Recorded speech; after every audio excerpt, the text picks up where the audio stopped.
Bienvenue dans cette nouvelle guidance du jour pour le féminin. Alors on vient vous parler de l'ange de la force retournée. Cette carte vient nous dire que certaines d'entre vous peut-être ont perdu foi en elles, ont peut-être le sentiment de ne plus avoir de force, de ne plus avoir leur accès à leur pouvoir intérieur et à leur force intérieure. Eh bien, l'ange de la force, mesdames, vous rappelle que cette force vous habite, que rien n'est perdu. Peut-être que vous avez besoin de prendre un temps de retraite, un temps de repos pour retrouver cette force intérieure qui vous habite. Le magicien et miroir retourné, eh bien, c'est à peu près la même chose. Cette carte vous indique que vous ratez peut-être de belles occasions. Alors, je ne peux m'empêcher de faire un rapprochement avec ces possibilités adjacentes, mesdames.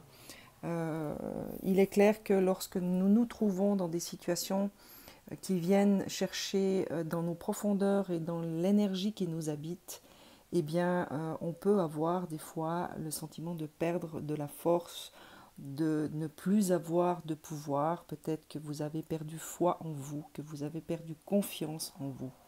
Et le magicien et miroir retourné confirme qu'il s'agit effectivement de peut-être d'une perte de confiance, d'une perte de foi, et que par rapport à cette perte, eh bien, vous êtes peut-être en train de passer à côté d'opportunités et d'occasions qui vous sont offertes.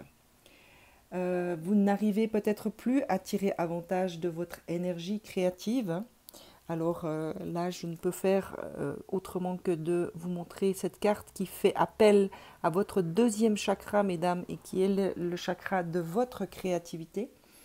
Donc, si vous arrivez à vous reconnecter à votre propre intériorité, à votre propre force, eh bien, l'archange Ariel vous soutient et vous indique qu'il serait bon pour vous de revenir à cette créativité qui vous est donnée à l'intérieur de vous. Mais pour les autres, eh bien, effectivement, le magicien et miroir confirme qu'il y a réellement une perte de confiance et une perte de foi.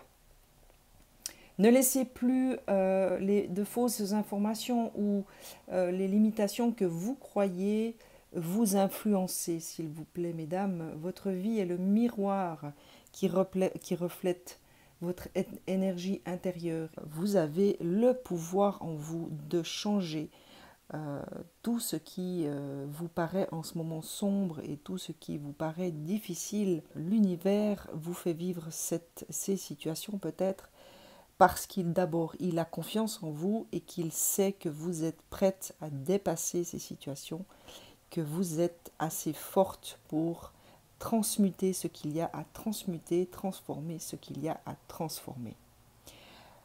La carte de l'abondance en éclosion, eh bien, vous annonce, mesdames, que si vous arrivez à retrouver la force, le courage, la foi et la confiance en vous, eh bien, c'est l'abondance qui vous attend. Ça peut être une abondance financière, ça peut être une abondance émotionnelle, ça peut être une abondance relationnelle. Bref, tout est là, tout est prêt et vous sera donné. Sachez accueillir cette abondance puisque chacune d'entre vous la mérite. Comme je vous le disais, l'archange Ariel vient vous soutenir, vient vous indiquer qu'il est là pour vous permettre de vous reconnecter à votre créativité, à vos intuitions également, puisque je vous rappelle que le deuxième chakra est le chakra des intuitions, et donc vous permettre de reconnecter avec cette part féminine qui est en vous et qui ne demande qu'à sortir et à déployer ses ailes. Et les possibilités adjacentes, eh bien cette carte vous indique, mesdames, qu'une fois que vous aurez pu retrouver cet équilibre, cette confiance en votre propre intuition, en vos propres guidances, eh bien, des portes vont s'ouvrir pour vous et certainement viendront vous apporter cette abondance que la carte vous indique. Donc soyez attentives, mesdames, restez à l'écoute de votre cœur, soyez attentives à vos intuitions, à votre propre ressenti et à votre âme qui saura vous guider vers cette abondance. Je vous souhaite une excellente journée et vous dis à très vite.